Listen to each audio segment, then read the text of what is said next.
Hi guys, मी आज तुम्हाला एक माझं ऑब्झर्वेशन शेअर करते. It is just for fun, nothing else. तुम्ही एखाद्या लग्नात गेला असाल.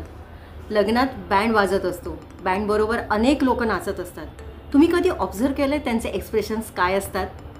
ऐका, 3 कॅटेगरीज असतात. एक म्हणजे नवऱ्या मुलाचे किंवा मुलीचे मित्रमैत्रिणी. त्यांच्या चेहऱ्यावर असे एक्सप्रेशन्स असतात, अरे यार ह्याचं लग्न झालं, आता आमचं कधी होणार. दुसरी कॅटेगरी असते ती साधारण मिडल एज लोकांची, म्हणजे 1-2 मुलं होऊन सेटल झालेले लोक असतात.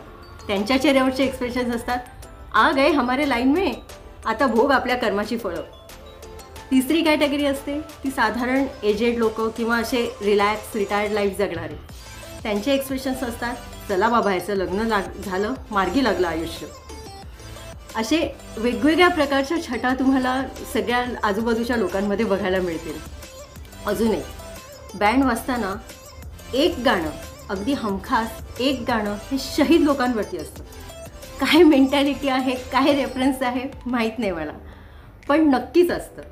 तुम्ही पण ऑब्झर्व करून बघा. आपल्या आजूबाजूला अनेक चांगल्या वाईट घटना घडत असतात, अनेक फनी घटना घडत असतात. जर आपण ऑब्झर्व केलं ना तर आपल्याला खूप काही ह्या घटनांमधून शिकायला मिळतं.